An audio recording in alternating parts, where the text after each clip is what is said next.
Hi hello நம்ம இன்றைக்கி 6th standard திருக்குறளில் இருக்கக்கூடிய புக் பேக் கொஷின் தாங்க பார்க்க போகிறோம். வாங்க பார்க்கலாம். சரியான விடையை தேர்ந்தெடுத்து எழுதுக. ஏழைகளுக்கு உதவி செய்வதே டேஷ் ஆகும். ஈகை. ஆப்ஷன் ஆ.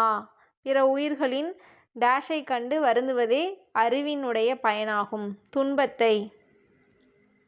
உள்ளத்தில் டேஷ் இல்லாமல் இருப்பதே சிறந்த அறமாகும். குற்றம் இல்லாமல் இருப்பதே சிறந்த அறமாகும்.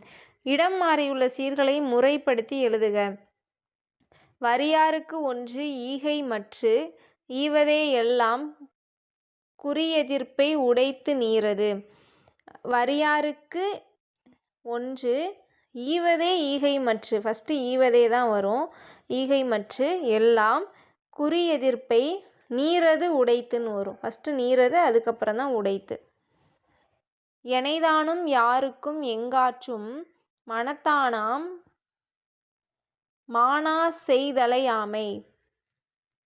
ஃபஸ்ட்டு என்ன வரும்னு பார்த்தீங்கன்னா, எனைதானும் எங்காற்றும் யாருக்கும் அப்படின்னு வரும். இது ரெண்டுமே சேஞ்ச் ஆகும். மனத்தானாம் மானாசை யாமை தலை, இது ரெண்டுமே சேஞ்ச் ஆகும். அடுத்து பார்த்தீங்கன்னா, ஒரு நிகழ்வு ஒன்று கொடுத்துருக்காங்க. அந்த நிகழ்வுலேருந்து நம்ம என்ன குறள் கற்றுக்குறோங்கிறதா 3 குறளில் என்ன குறள் அப்படின்னு கேட்டிருப்பாங்க. நிறைமதி அவளுடைய தோழியுடன் பூங்காற்றிற்கு சென்றால் அங்குள்ள இயற்கை காட்சிகளை கண்டு மகிழ்ந்தாள். நண்பகல் நேரத்தில் ஒரு மரத்தின் கீழ் அமர்ந்து தான் கொண்டு வந்திருந்த உணவை தோழியுடன் பகிர்ந்து உண்டாள். அவர்களின் அருகே பறவைகள் பறந்து வந்தன. தன்னிடம் இருந்த உணவை பறவைகளுக்கும் அளித்தாள். இதில் பார்த்தீங்கன்னா, பகுத்துண்டு பல்லுயிர் ஓம்புதல் நூலோர் தொகுத்தவற்றுள் எல்லாம் தலை. இந்த குறள் தான் இதுக்கு கரெக்டான குறள். தேங்க்யூ.